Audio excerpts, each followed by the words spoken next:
Hello and welcome to Hidden Existence. Hope everybody's doing all right out there tonight. We have got a great show tonight because we've got a great guest. Of course, everybody knows Linda Arnold. I'm going to call you the creator, the force behind Bigfoot Odyssey, and we'll get into all that in a little bit. But thank you for coming on tonight. Oh, thank you for having me. I hope I don't mess it up. You're not going to mess it up. No way. No way.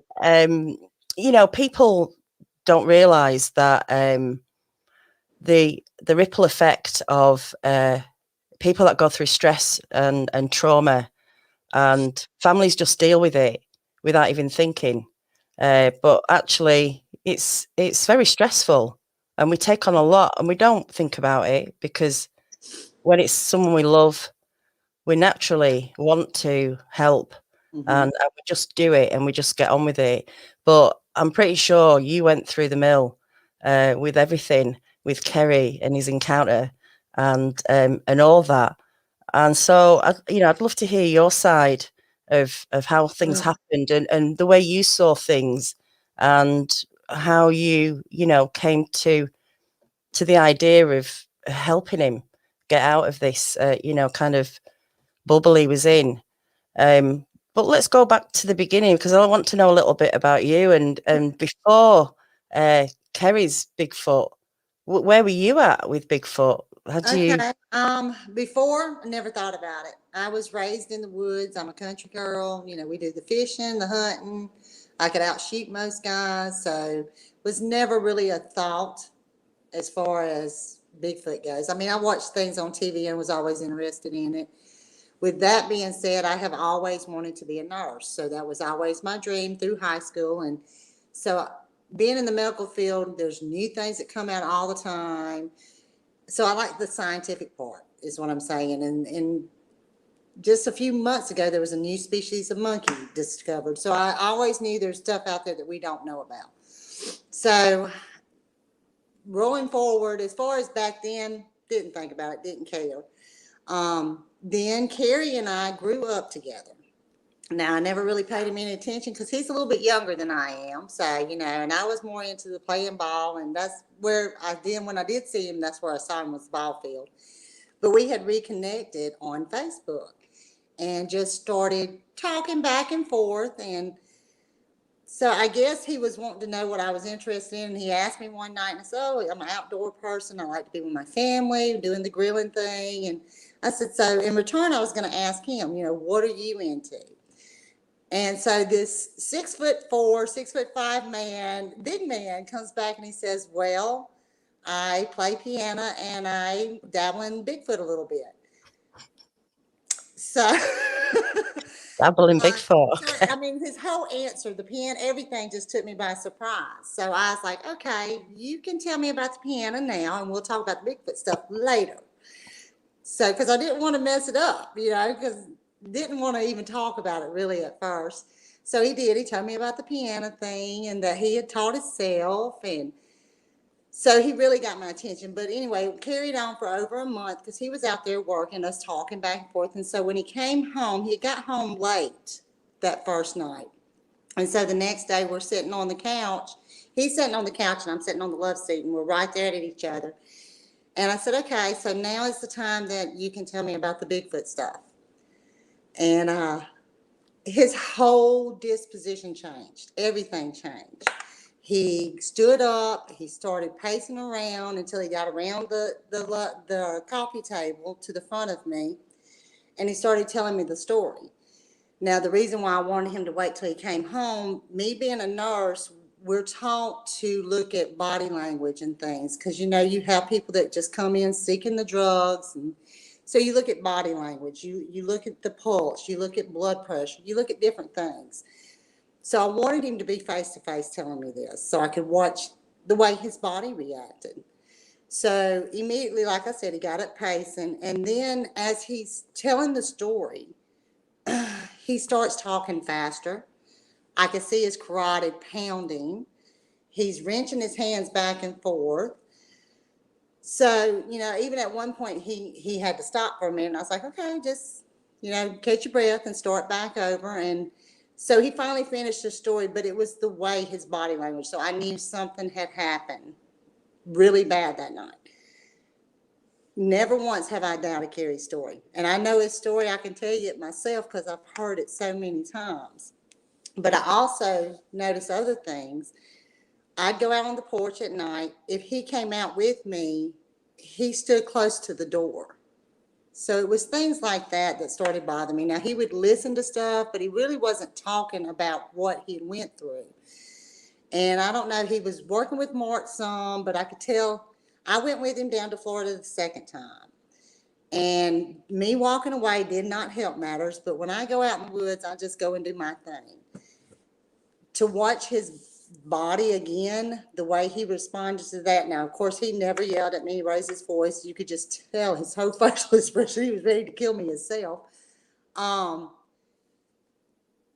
sort of knew the research part of it was not going to be for Kerry. Kerry, that was not going to be a way that he was going to work through this.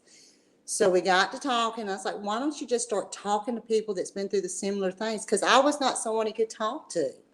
You know, I had never seen a Bigfoot. I had never seen anything out of the ordinary. I mean, we saw a panther here, and that's out of the ordinary for here, but they're here. So he started doing that. Now, travel shows and stuff, we started doing it together, and I just started seeing a difference in him. He started relaxing. He started being able to talk to people about it. And he was just different. He goes out now on the porch, goes out in the yard. He's even went back in the woods by himself now. So I think it's helped him as far as the psychological. And like I told him, you're not just helping yourself when you do this. You're going to help somebody else that's not able to tell their story. So it's all honestly worked out together. As a whole, it's done great. It's worked out great, yeah. Yeah. But let's go back a little bit, because of, you know, what were his what were things that you noticed once he told you? What were kind of the behavioural things did you notice, apart, you know, not the when you went out and he stood close to you? Are there other behaviours that you picked up on that, you know, are symptoms of people who've gone through some sort of, you know, traumatic experience? Well, like that night when he was telling me, I didn't know, and I still don't, because I never asked Kerry. So this is the first time that, because I know he's watching, first time he's ever going to hear it. That night, I did not know if he was so nervous about just telling the story in general, because it was so traumatic to him, or if he was so nervous about telling it to a woman that he'd fallen in love with and her saying, "Get out." Right. So You felt it's right, and I know it's both, but I mean, he was even nervous telling me about it that night. So, as far as what I've noticed differently about him, is that what you're asking, Daniela? Yeah, like before, with the any other things, like, you know, I know he's had nightmares. Yeah, whenever this first started, Kerry would wake up in the middle of the night. He might be sweating. He might get up, be nervous. There was some nights he'd be yelling, and I'm like, well, you're waking me up. Who are you yelling at? You know, what are you doing? And so none of that now. We're not having those issues at all, haven't in a long time. Like I said, him going outside on his own now, not having no problems with that. So in a whole, he's able to do things he couldn't do before. Now, do I think Kerry will go wandering off in the woods by himself? Not deep in the woods, not far, no. Will he go with me? Yeah. Will he go with other people? Yes. But by himself, I don't know if he's quite ready to that point with it. So that's the best I can answer that. No, that's fine. That's good. So how did that happen then when he first started going out, when you met Mark? Were you looking at Bigfoot videos? Were you dabbling in it with him? Or no, the first time he went down there by himself. He had already had the trip planned, and he was calling me during the day, at night. You know, we went out here. He was with them, so he was comfortable as far as that goes. It was the next time that I realized, no, this not going to work for you, because he got too nervous when people were out of his view. It wasn't him just worried about himself. He was worried about me. And I really did. I scared him. And I guess when it's someone you love, you do get scared a lot easier. So the research part of it, him trampling through there trying to do this and that, was not for him. Now, going with these groups like he's going now, he's doing great with that. And I have a feeling I'm going to probably have to say, okay, you need to slow down and come back out of there, because he's going to want to start doing it by himself some. But as far as close in, not like I said, he's not going to be one to go off after a 3-day hike in the woods by himself or something like that. Yeah. So, But you, however, quite like to go and wander on your own, don't you? I get in trouble a lot. I do. Like I said, I was a country girl. We were always outside. We were not inside. We got up in the mornings, helped mom clean, and boom, we were outside the rest of the day. We were not kids that stayed in the house. We came back in around supper time, and that's when we needed, eat supper, clean the kitchen, take a bath, watch TV, and start over the next day. And we did. We would get on our four-wheelers, or we'd just go walk back in the woods, and we might walk 3 miles from the house. Where I grew up, our home was on 40 acres, and then it was nothing but government land all around us, so it was woods everywhere. We just got used to it. We'd go back there and pick blackberries. We weren't scared of snakes. We wasn't, we were aware of everything around us, but we weren't scared of it. Now, spiders is a whole different story with me now. Okay. Yeah, I don't do spiders. Don't do spiders. So it was, as far as now, I go with Kerry. I do still go off on my own some. I always let him know what direction I'm going. I try to stay within, at least where he can see me.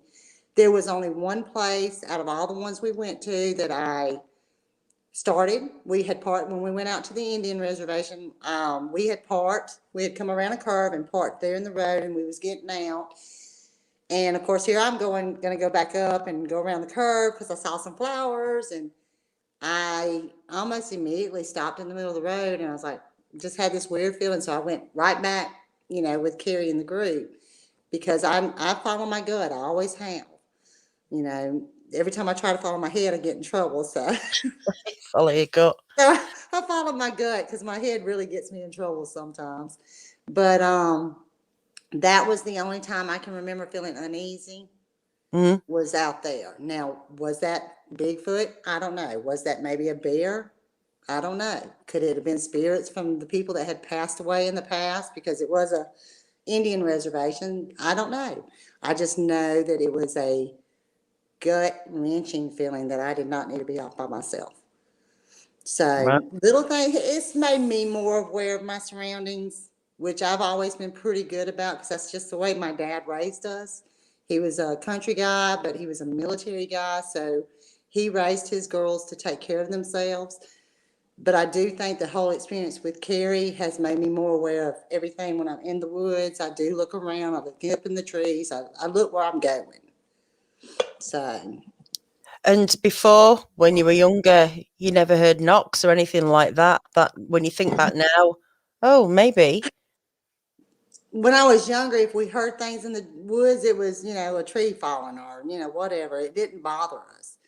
There was only, and I told Kerry, there was only one time I remember, and I was older. My first marriage, I had a garden that was way back in the back, out where we had our shooting house. That way, after I had picked the peas and stuff I wanted, the deer could feed off of it. But I had come in from work, and I said, I'm going to go back there and pick these peas. And so I went back there on the four-wheeler, and I got between 2 pea rolls, and I started picking, and almost immediately, I think I had picked 2 hills, which is 2 bushes. I stood up because I felt like I was being watched. Now, there's trees all the way around me other than where the shooting house is, and there was a big pond behind that.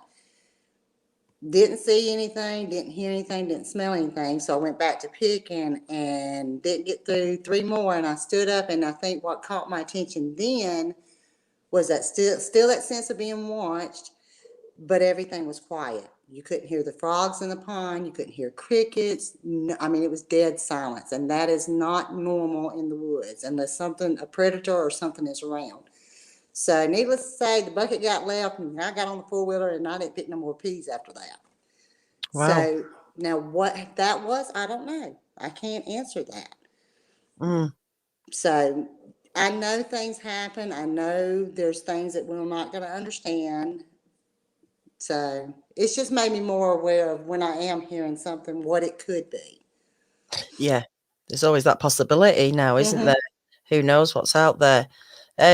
How do your friends think about it? What do they think? I mean, you can't exactly hide the Bigfoot Odyssey sort of Um, thing, can you?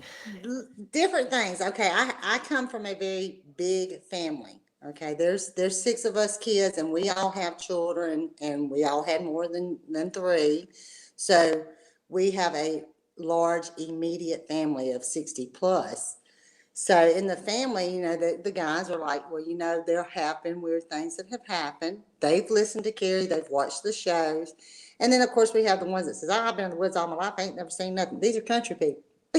you know, as far as work goes, a lot of the girls that know, they love watching the show. I even had a patient, because I work home care sometimes. And I had a patient, I went into her house, and she said, well, Linda, I'm nosy, and I got to looking up on YouTube, you and Kerry, and she's like, so y'all do the Bigfoot thing? And I was like, okay, hang on. We don't investigate, we don't go and research, we let other people tell us what they're doing, and we look into that. And she's like, well, let me tell you this story. So I think everybody has something that has happened to them at some point in their life that they cannot explain.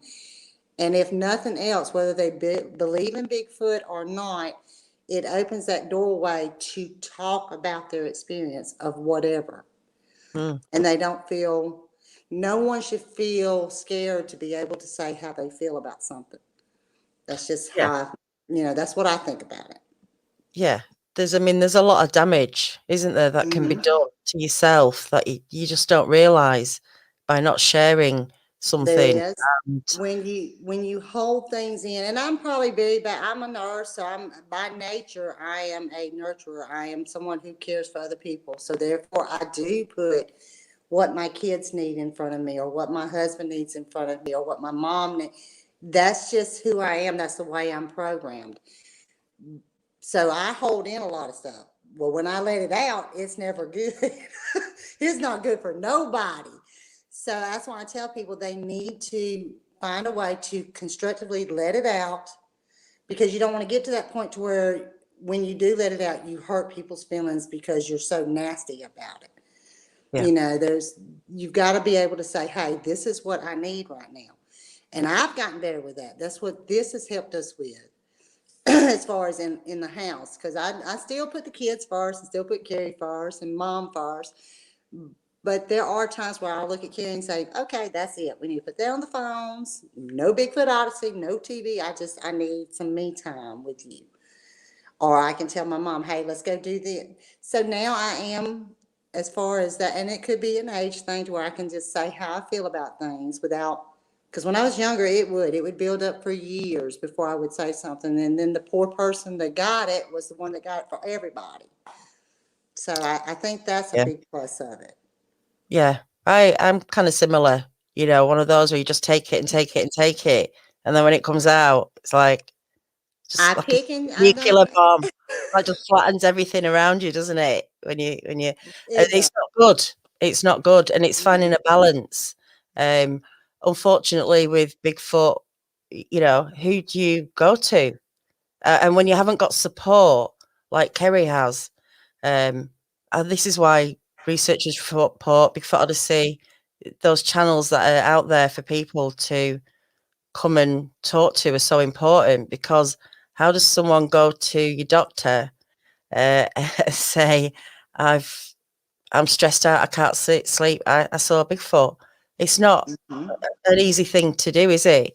No, Uh, but not you've got here. to start.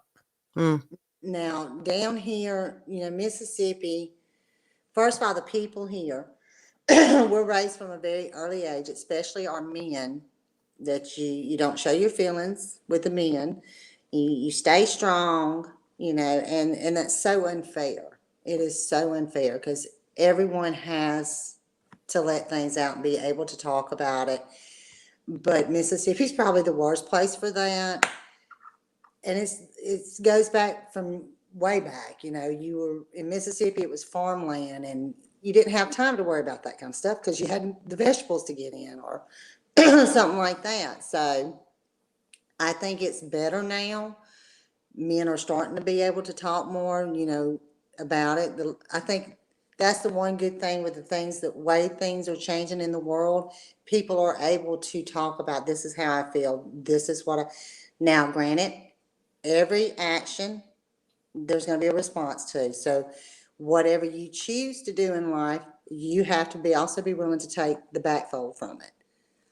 It's just that's, you know, there's consequences to everything.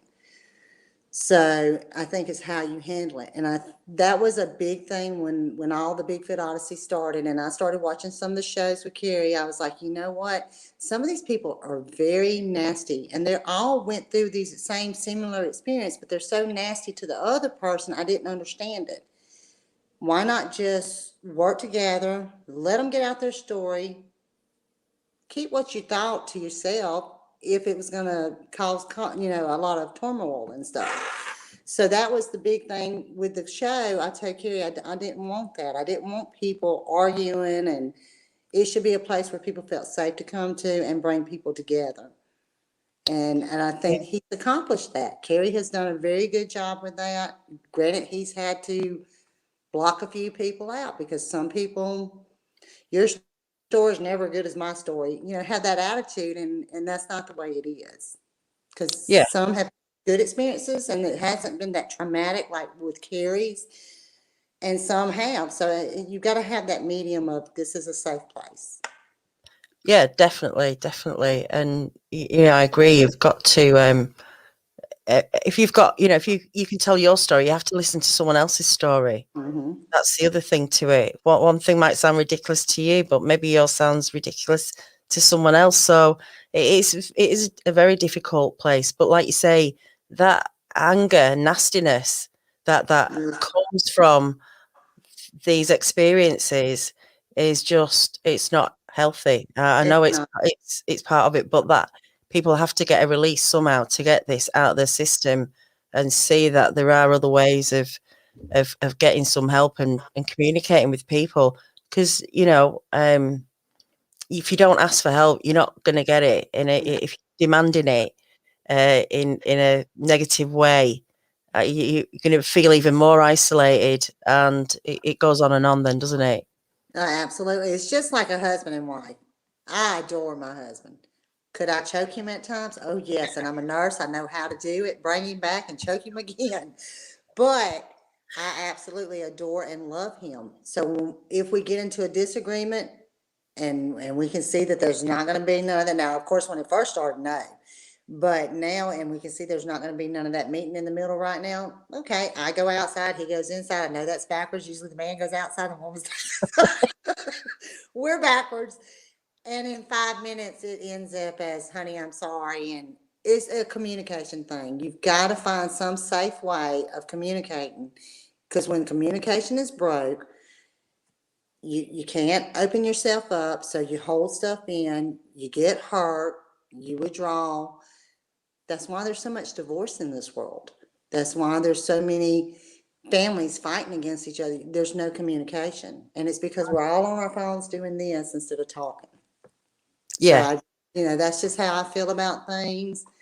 We really had it so much better before technology, but at the same time, we all love technology. Except for me, I could throw it out the window sometimes, but it's a double-edged sword, isn't it? Technology. It's a good and a bad thing. It's good. Some people can't live without it, though. Lord Jesus. That's it. But you're right about communication, and you're right about, that everything can be sorted out. Literally everything can be sorted out if you can talk to a person and listen. It's so easy, but it's the fear of it for some people, or they don't have the skills to do it. And that's no disrespect, but if you're brought up in an environment where you're not allowed to say how you feel, you'll find it very hard later on to do it. But actually, the more you do it, the easier it gets, and the straighter you can be with people, the better. life will be so much easier than dressing things up and sugarcoating. Like we probably all do when we're a lot younger. Some of us wake up and go, I'm not doing this anymore because I'm not happy. It doesn't Learn work, mistake. you know. And you know, if you're not happy in yourself, you can't give happiness out. You can't expect it from your partner or your people around you. It's you know, a way we have to be if we want to move on Well, and get on in life.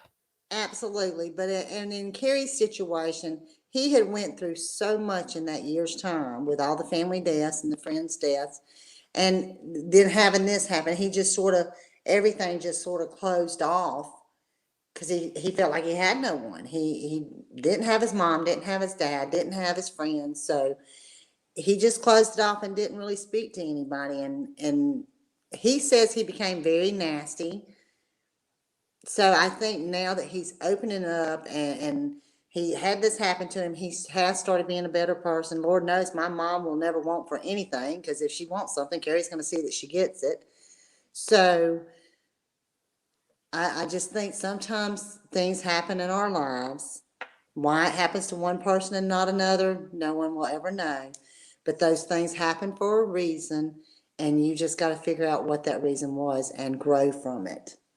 You can't let it overtake everything about you because then, you know, if he had let that overtake him and him not, you know, wake up and see there was so much more to life, even though he had lost so much, he wouldn't have me right now. He wouldn't have the kids right now. He wouldn't have this big 60 plus family right now that just love him. So I, I think everything happens for a reason, you know, Yeah, and sometimes it might be terrible things that happen, but there's a reason for it. yeah, You definitely. know? I mean, I don't think you could have imagined Bigfoot Odyssey happening when he first, you know, was telling you about this encounter. Um, No, all the great things that have come from it. I mean, it's just, literally, right, and that's my whole thing. When I mentioned it to him, it was more me this thing and him getting with people like him that has seen things and just them talking, whether it was a little group, and then it's went into this big thing, and it just seems like it gets bigger and bigger. And like last year, I really could not help Kerry with a lot of things. Even though he was home, I was a nurse, and during COVID, it was working constantly. I can't even tell you how much I got to sleep. So I was going through all the stress of work, and there was a lot that nurses and medical field, doctors, respiratory therapists, what we had to go through with these sick patients whose families couldn't be with them during that time. You mm, know, so I was dealing with all that, and I was like, I don't have time. This is something you're going to have to do. I'll help you when I can. And he was completely supportive of that because he saw what all I was going through. So it's a give and take situation with Bigfoot Odyssey. There's times that we can do things together. Now, I love to travel. He knows I'm ready to just get out of this house because we were closed in for 2 years almost. Um, but when I can't go, I can't go because work comes first. That is a big part of me. It will always be a big part of me. I love taking care of people, and that will always be something I love doing. yeah, So, yeah. It's not a job, is it? It's not just a job. It's mm-mm, part of a person. it's my life. For people to work in care, it does take a Mm-hmm. special person, kind of person to do that. Because we could all do those jobs, but we can't. Not everyone can do them well, and you can tell you're very passionate about it. And I know, you know, we've spoke before. I know how much you care and love Kerry, and like you would, you know, would have got out your way to help him through it. Let's go back to some of the documentaries that you did. What was your favourite place? Your favourite Mm. one? The one I liked exploring the most is and I know it's crazy because I love to explore, and I really done a lot of that when we went to the mountains, the Ozarks. I got to walk all through the mountains and down by I love that. So as far as that point goes, being out there and being out in nature, I loved that. My favorite, probably the Indian resident. I really enjoyed that. They were so kind You know, he had a sister, her name was Linda, and she just gave me this little, I mean, they were just down to earth people. It's like we had known them our whole life, which everyone we have interviewed has been like that. They have welcomed us with open arms. But there it was, and two, like I said, I guess me being from that big family and then being around all these people, because that was a big group, and they even took us to, you know, to their gym, their local gym, when they had one of their powwows.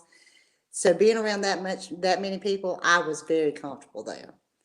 Kerry, I'm sure he was too, but I'm more used to being around people like that than he is. Right. So Right. I don't know that I can say a favorite because I've liked them all, and I Yeah. liked going to different places. I loved Oklahoma, even though it was simple things.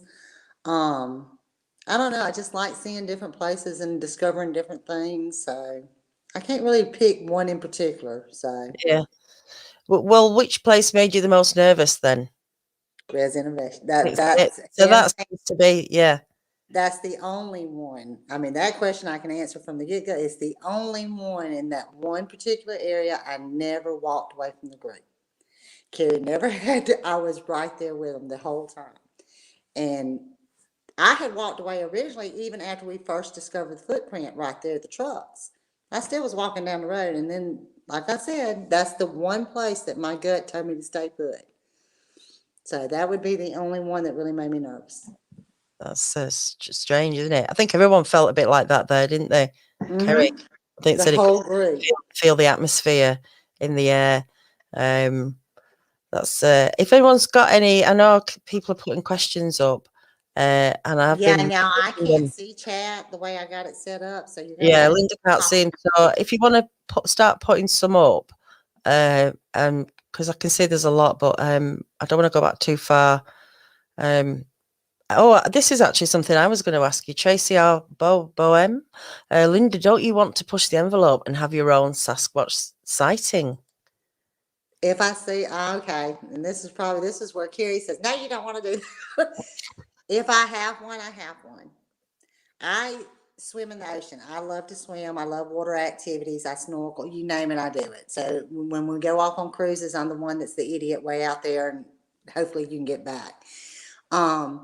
And Kerry's like, I can't believe you do that. Do you know what all's in that water? Yes, I do. So as far as me having my own sighting, if it happens, it will happen, and I will deal with it at that point. But I'm not going to let something that could happen take away something that I do love. Mm, And I've said that from the beginning. I could get in a car accident tomorrow. I love to drive. So why would I be so scared to go out because something could happen when I love being in the woods? yeah. So Did no. you, If it happens, I'll deal with it. yeah. But you never felt like, oh, I need to see one just so I can be on the same level, or at least understand Kerry, or no, never had a feeling like that. No, No. because there's not a doubt in my mind what Kerry went through. Been with him over 5 years now. Nothing has ever changed as far as his story goes, his description goes.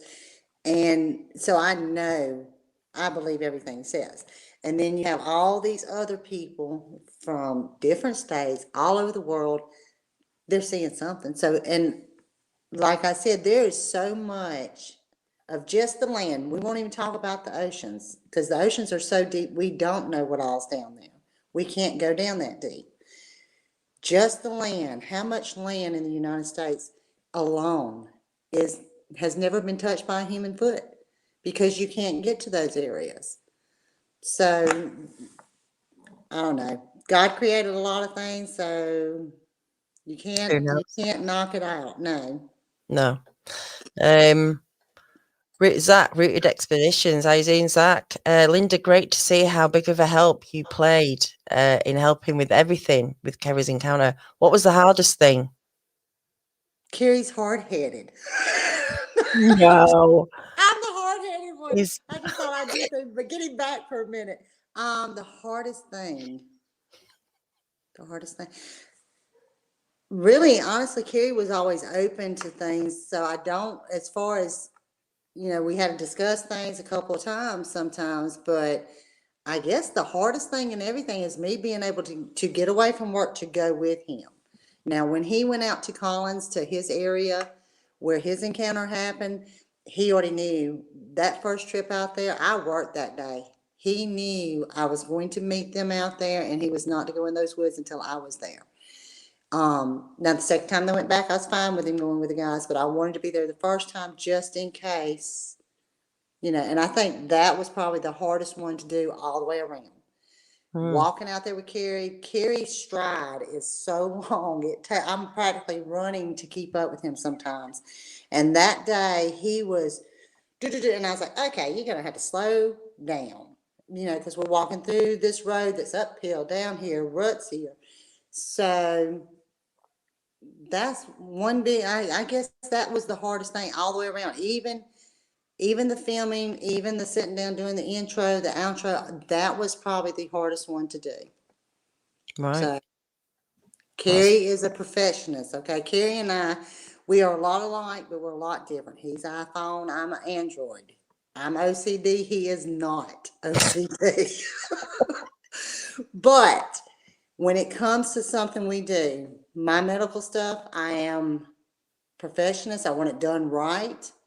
When he does something, he's the same way. So sometimes I have to walk away because he has to realize, okay, I got to take a break away from this because he tries to do it so much and he keeps on. I'm like, walk away from it for a minute and then you'll see what's going on.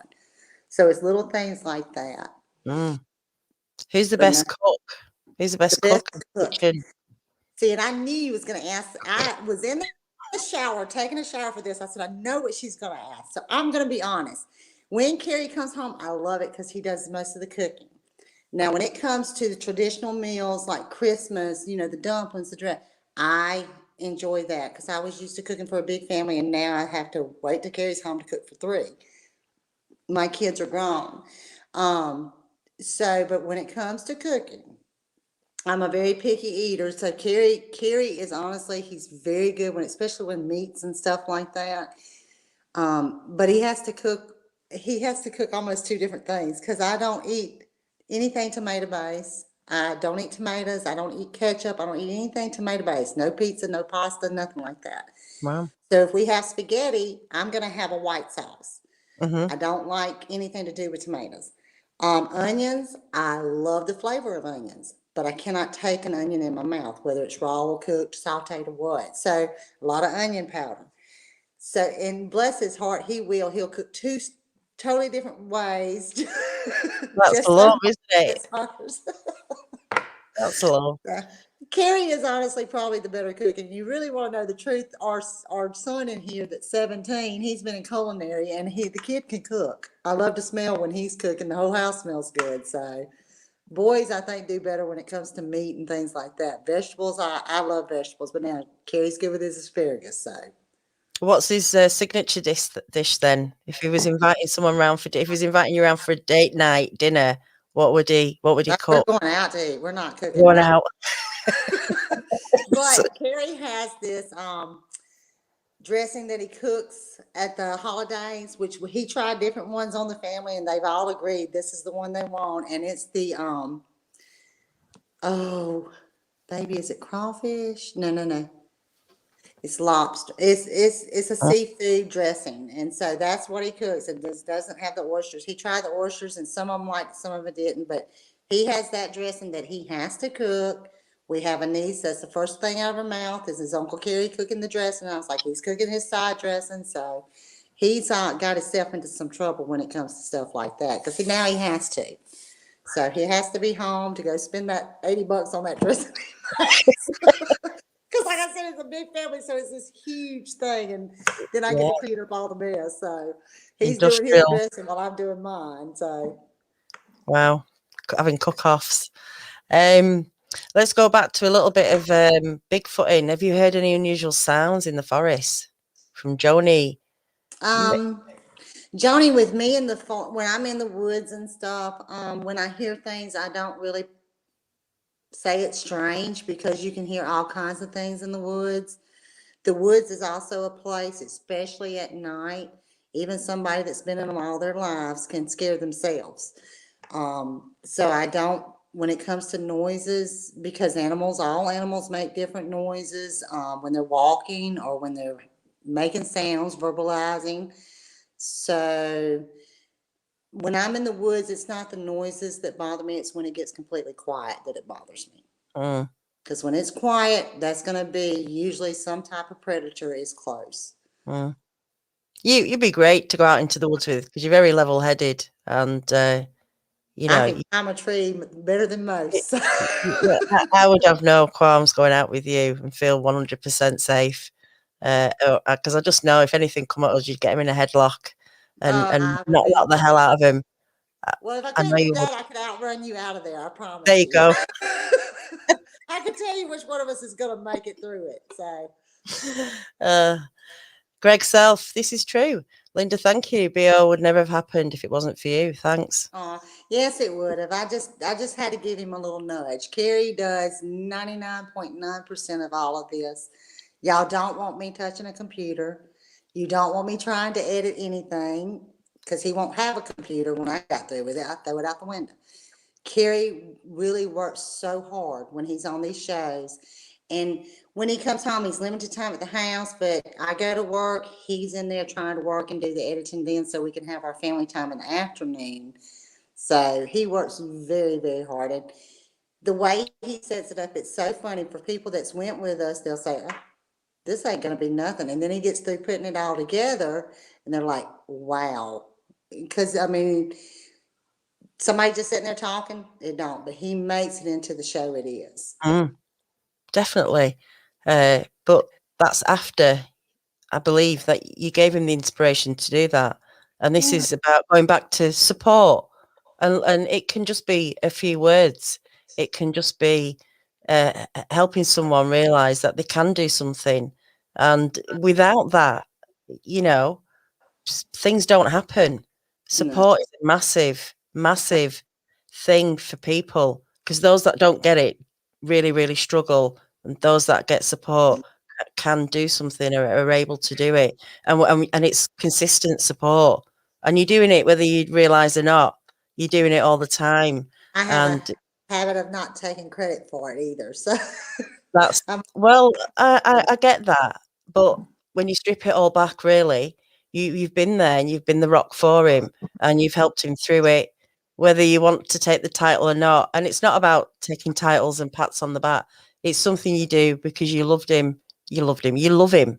And like I say, it's a natural thing. Be right if he don't get home here pretty soon. I've been working. Exactly. Well, there you go. But you know what I'm saying? It's without you, it wouldn't have happened. And that's just the plain honest truth. Whether you want to take the credit for it or not, it's fact. And no, you're welcome. And everyone feels the same. And even Kerry feels the same. He says it all the time. You know, he never forgets the help and support that you've given him. And he makes sure everybody knows that. And look who's here, by the way. You know, we talk about him and poof, it just appears. I haven't messed it up too bad, have I, baby? No, you did great. You liar. About what? I knew when you came on here we were gonna have a problem. All right, people, y'all just close your ears. No, she absolutely, there would be no Bigfoot Odyssey without Linda. No. Yeah, it's and like one. There was a lot more that I think she left out about when I would stress out the things that she did and suggested. You know, it wasn't just, hey, you need to go talk to people. There were several different iterations of that she came up with. So that's where we ended up. Yeah. What we're doing. Yeah. It was me that decided we're not just going to go do somebody's encounter. You know, it's going to have to be an odyssey. That's why we call it Bigfoot entertaining Odyssey. That people could be able to watch and then relate to and still be able to say, okay, I can tell these two my story because they're not going to judge me. Well, we came up with the format together before we knew what we were going to do. We were watching Highlander. Yeah, the movie, the original Highlander, Christopher Lambert. And, you know, when he's sitting on the couch and he's thinking back to 1783 or 1514 or whenever, and then he comes back. That's where we had got the idea to do the format of the show, that we would do an interview, and then in between we would cut to the field, to the places where this happened, and we would cut back and forth. And I think that's, that's kind of our signature when And we do the show. It's kind of our niche.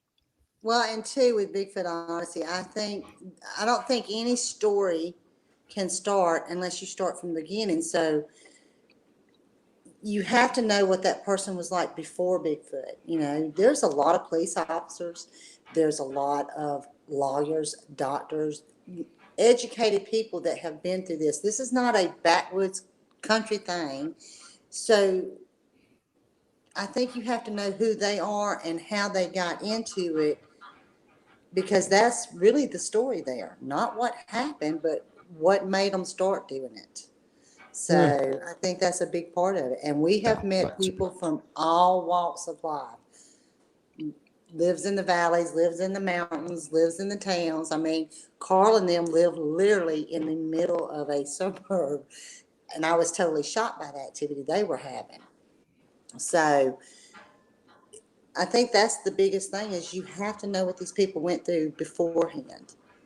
And that's where watching Highlander, that back and forth. And then when Kerry started doing it with the show, it's like, that's really good that they say that, and then you jump over there to that. It gives it people, a lot of people watching the show have never been in the woods, not the true woods, a day in their lives. And it gives them that idea, okay, this makes sense now what they're saying. Well, for me, it needed to be more than just an encounter. That's why we around people's houses where they have a lot of activity around the house, are researchers where they've got more than just one story to tell. It's their way through what got them into it, what happened, how did they notice it. It's all that. And Linda has been a very big part of all that, especially picking who we were going to go and do an Odyssey with, because initially when we first started and I reached out to people, no one wanted to have anything to do with us. I reached out to every big name you could think of out there. And once we did the first one with Dustin Duncan, it just, the floodgates opened. So we really had to vet and decide. I mean, I talked to people on the phone for months, before that's why there's so much time in between, not beside me having to go to work and then come back. And as soon as I'd come in, we're on the road. We're going to make another show. Was vetting whose story we're going to tell. It wasn't that I didn't believe people and Linda either. It was, is this going to be, convincing enough? Yeah, I mean, is there enough there for us? Well, and see, that's what we look at. We know you're never going to convince anyone of anything until they see it for themselves or experience it themselves. But to put in their minds that this could be something, it's just like, okay, if there's a big old water hole out here and you tell people, look, we saw a big gator in there, they're not going to go jumping in there without looking around first. So just making them aware that this is something that could happen, then they're making themselves safer when they go into the woods. They're making their families safer when they go out to these national forests to camp and all. So I think that's become the biggest thing. Yeah, it's a good thing, isn't it? I just need to. Jeff Townsend's in the house. Hey, Jeff. Hey, Jeff. Jeff's been to the house several times. Yeah, I know. He's the best cook, Jeff. Nah, I'm gonna tell you, if you want to know somebody that cooks some shrimp, that would be Rachel Gotro. I'm telling you, I'm ready to go back and see her. Oh. I want some shrimp. All right, she's good with I the have shrimp. to bring the pecan pie though. Yeah, Carl and Rachel do seafood. Yeah, for sure. Nice. Oh, Tracy Bowers. Hi, Tracy. Linda, love your hair. Tell us about your friendly ghost. Now we Lord. have heard about this. Here we go. tell us about my what? My ghost in the house or my hair? Ghost in the house. Yeah, Kerry's often mentioned it. Y'all leave my little ghost alone. She don't mess Yeah, with nobody. Exactly what she tells me. Leave her alone. I'm not messing with her. Or if it's a her. It is a her. Okay. Men are hard-headed. They'd be messing up stuff in my house. She don't do that. So I guess when I bought this house before Kerry and I bought it. It's a very large house. I bought it to remodel because I love the floor plan, and it might take me 30 years to get it remodeled. But when I bought the house, the lady who originally owned this house, her and her husband had no children. So when her niece sold it to me, that was the first thing she said. She's going to love the fact that there's children living in her house. Now, whether or not it's her, I don't know. I just know the first time I saw her, and I didn't even tell the boys about it, I was sitting on the couch, and the couch sits here. Well, behind me is a half moon shaped walkway into the hallway. And I'm sitting on the couch, and I noticed this light that just sort of went by the hallway. Well, there's no windows. I mean, that's the hall. There's no room that you can see from the windows, like from a car light coming in. So I got up. Once again, it could have been somebody with a gun, and they probably would have shot me. But I got up, and I'm going to see who's in my house. Didn't see anything. And then, again, it happened. Well, then Kerry says, we're sitting on the couch, and he says, did you see that? Well, by this time, I had already seen it 2 or 3 times. And I said, what? He said, I just saw someone walk by that hallway. I said, oh, leave her alone. She's not bothering nobody. So she doesn't. And I say she because it's a white flowing, almost like a dress, but it's a light. And now the only time I literally,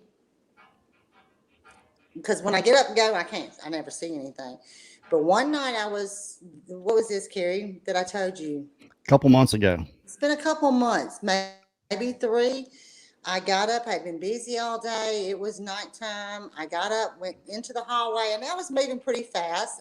That's my normal pace. I'm moving, being a nurse, I'm used to going. And I go upstairs, through the hallway, and turn, and I ran into this white light. And it was gone just that quickly.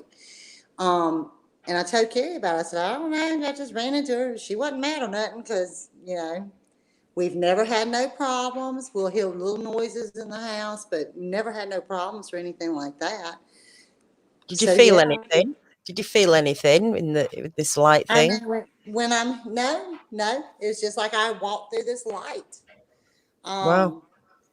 And as far as feeling any evilness or anything like that, no. Never have anything out of place. Other than socks, I can't never find them after I wash them. I have one and not the other. The dryer eats socks. I think it's Kerry not putting his socks where they're supposed to be. There's always one, though, isn't there? That goes missing. Everything is my fault, by the way. It is. Everything. Yeah. Everything is his fault, and it should be. His shoulders are bigger than mine. He can carry the weight. It's his fault. So. Well, I've seen that thing, whatever it is. But it's black when I see it. I can sit down. It is a big house. It's 3,100 square feet, and you can see the vaulted ceilings behind her. It's very open. So when I'm sitting in the den, which is to her left, my office, she calls it hers, but it isn't. It's mine. And I play the piano. I can see through there, and it's right at the corner of my eye. And I've probably seen it 4 or 5 times just sitting. When she's at work, that's what I do. It's when I'm home. It's just I'll sit and play, or I get up and watch TV, or I'm editing or whatever. That's when I see it more than. But now when you're seeing it, it's more during the daytime, and it is a darker. But at night, when I'm seeing it, it's a lighter. I very seldom sit down other than at nighttime. But like I said, we've never had no problems. Leave her alone, because I do believe in a way that it might be Miss Rita and that she's just watching over, honestly, Hunter, to tell you the truth, because she never had no children. So. Linda has nerves of steel. I'm learning this tonight. Marianne. Yeah, Miss Marianne. Thank you. She has got a cannon for an arm, too. When we played ball, she played center field. She would gun you out. There's no throwing like a girl with her. And she hits like a man. She hit Hunter in the chest one day with a elbow. Well, my boys are bigger than me, so when we're wrestling and they think they're going to put me down and they got me mad, I'm putting them down. I'm going to show them. So, and I can't win around here. I got the husband, I got the son, I got 3 male dogs. So I had to sort of stand my ground with them. You got Smoke's female. Smoke's a cat, first of all, and she is a female. I'm not a cat person, but that cat thinks she's a dog, so she's not right in the head anyway. Cat thinks she's a dog, and the dogs think they're people. Oh yeah, I tell everybody the cat thinks she's a dog, the dogs think they're people, and my husband thinks he's the boss. They're all wrong. Obviously. Oh, I know I'm not the boss. That's just, I've submitted to that fact right there. But that cat, she will roll over and want you to rub her stomach. I've never seen a cat do that. She does. She really does think she's a dog. I come in from work, and I'm not a cat person at all. And I come in from work, when I pull up in the car, she comes to the car, lays down like a dog would, and wants you to scratch her belly, and she knows I'm not going to. So I don't know why she does that, but this is no my dog. one, so don't want to hear it. There's no dogs or anything like that comes up on the porch. She'll attack them. She thinks she's terrible. Wow. Yeah. It's amazing, isn't it? What animals do. How they protect the families and what they think they are. When I've got a tiny dog and she thinks she's a Rottweiler, you know, she only just goes on my ankles. Yeah. We got the 2 little ones, and they're just a mess. But now my big dog, Chaucer, he's a lab, and he had just came up to the house, and he ended up being mine. But he is a big baby. He's a big dog, and he's a big baby. But you don't mess with Mama. Hunter and I can be in here wrestling, or Kerry can act like he's hitting on me, you know, because Chaucer's at the sunglass looking, and Kerry can say, "Oh," and I'll be, Chaucer's up on that glass in about 2 seconds. So that dog would probably come through that glass if he thought I was in any danger. Wow. He loves his mom. He's big. He's 80 pounds. He's a big old dog. You better go up over 100. He's huge. He ain't that heavy. Yeah, he is. He's 80 pounds. When he stands up, he puts his paws on my chest. He stands the same height as me, and I'm 5'5". Wow. He's a big lab. So he's. I thought you were 5'7". I am 5'5". Okay. On a good day. Oh. I thought you were taller than that. No. I think I mentioned you being 5'7" one night. And nope, I'm 5'5". I just stand tall. I have to. You're 6'4". Numbers don't mean anything. She's tall. No. Well, but we are a house divided on most things. She's she Android. I can't stand Android. I have an iMac. I have an iPhone. Everything. iPad. It's got to be Apple for me. She's an LSU fan. I'm an Alabama fan. And I'm not one of these bandwagon Alabama fans, by the way. My entire life, I was a Bama fan when Bear Bryant was coaching. So I want to hear nothing. Yeah, he says he's going to get it's LSU for her. No, we have one. Painted crimson red. Yeah, it's iron. It ain't crimson red. And I ain't having that. Everybody thinking it's Alabama. No. We'll paint a big white A on the side of my truck. Yeah, that ain't happening either. I think it's good to have a bit of diversity, isn't it? And, you know, there's too much of blending into one another so much that you lose your own identity. You have to have common things that you do have in common, but you also have to have the me and he, you know, the differences. Yeah. Yeah. And I did try his iPhone. I truly did. He bought me one, and after about 4 or 5 months, I told him he could either buy me another one, an Android, or I just wouldn't have a phone. I hated it. With passion, I hated it. My friend's obsessed with iPhone, and he goes, "It's so much easier to get around than Android." It's like, well, Android's easy. I mean, they're exactly the same, aren't they? What's the difference? You still have to press the button and another one to get to where you want. It's not magic, is it? An iPhone, and then you need a different charger. I mean, it's just easier to go with Android. I'm with Linda. Android's changed. They've changed. Android used to not be as intuitive. Oh, okay. So that's what I didn't like so much about them. Yeah. But I think they're a lot different now. Oh yeah, each to their own. Wonderful. Each to their own.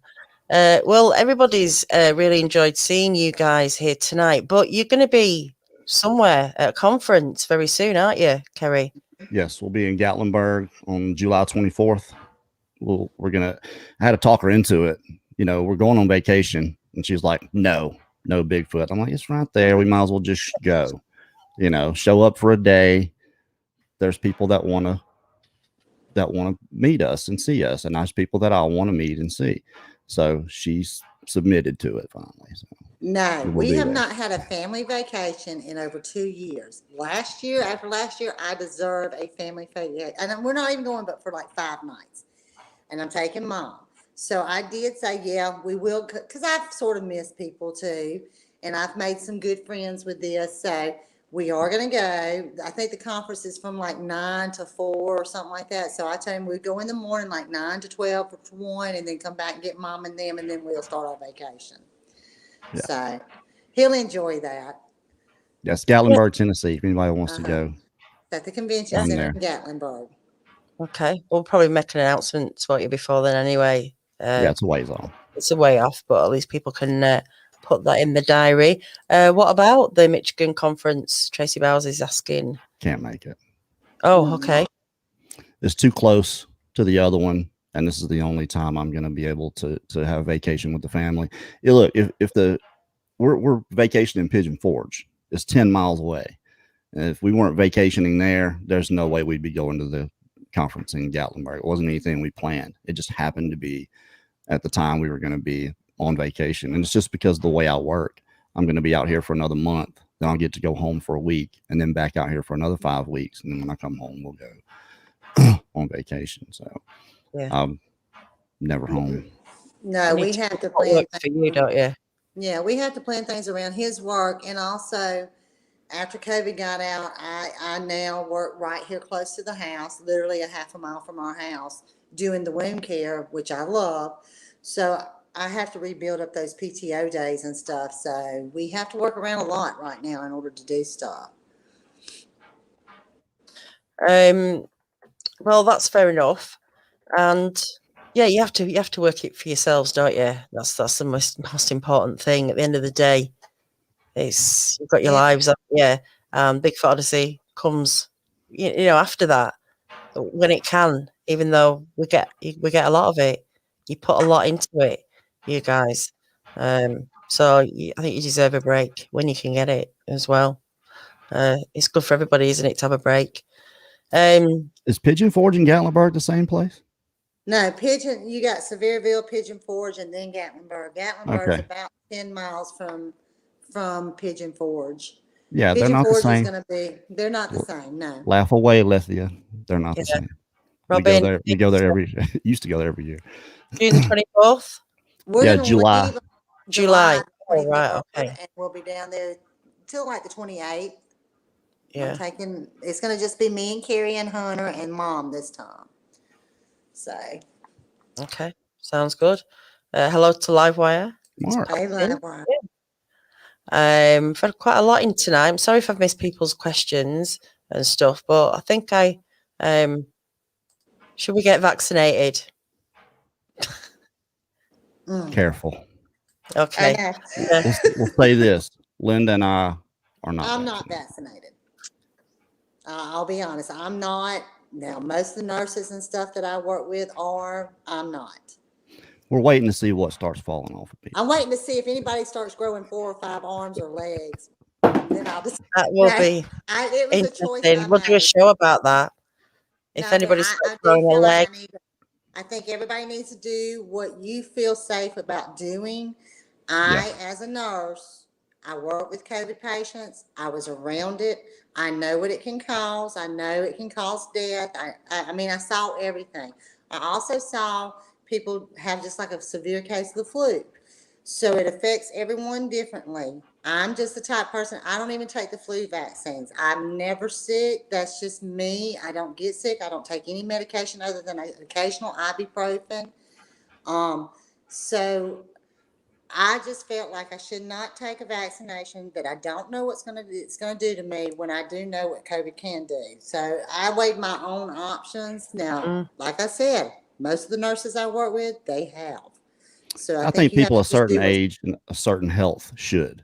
Yeah. But we're healthy. I'm healthy, y'all. You can't go by me. I promise you. I have absolutely nothing health history-wise. I mean, I worked all the way through lockdown. I was doing care work and never picked anything up. And I think there's some of us that have got good immune systems that can deal with things like this more than. Well, see, with us, a lot of us, after that first initial wave came through, a lot of them did get tested for the antibodies. And a lot of our nurses had the antibodies, which means they did have COVID, but they never gave any symptom off other than fatigue. Well, during that time, fatigue, please, we were working 60 to 80 hours a week. Of course, they were going to have fatigue, but they never gave off any other symptoms. But at one time, they had something. So I think that's a personal choice. Definitely. I think I had it anyway. The only time I've ever had any kind of flu was February of 2020, and it was 5 days. I couldn't smell or taste anything, and I was out here, and I stayed in for like 4 days, and 5 days I was over it. It was the strangest. I'd never had lung issues where I didn't have it in my head, and this one I did. It was just a weird illness. So I think I had it anyway before it really came out. I think I'd already gotten it. So because I haven't had any problems at all. And I have sinuses is the only thing I have. So, I mean, I deal with that usually 9 months out of the year. I don't take anything for it. Just whatever, if I can breathe that day with my nose, I breathe. If I can't, I can't.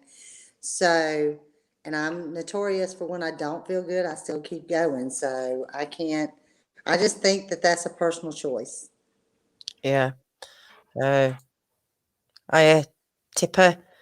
When I was growing up. But I got you, Tipper.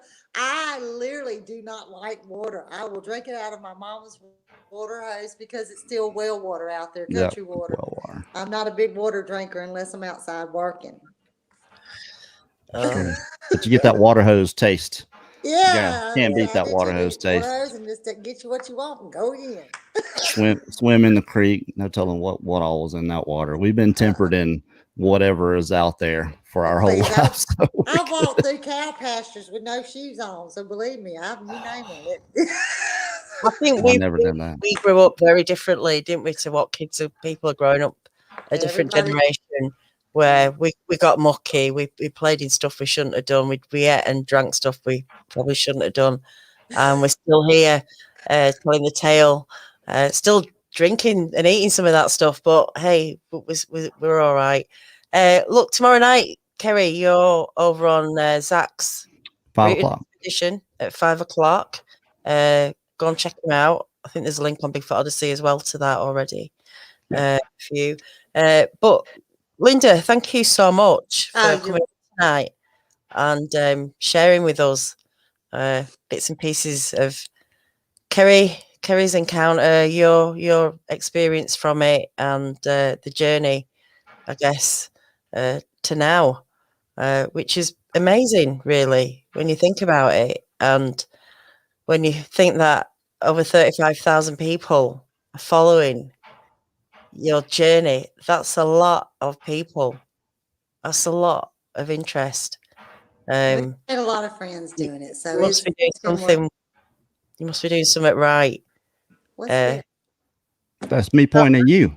I thought it was like the Brady Bunch, Look, I haven't. I'm sorry, guys. My camera's here. Yeah. Daniela's over here. So if I've been looking this way, I'm looking at Daniela. I grew up.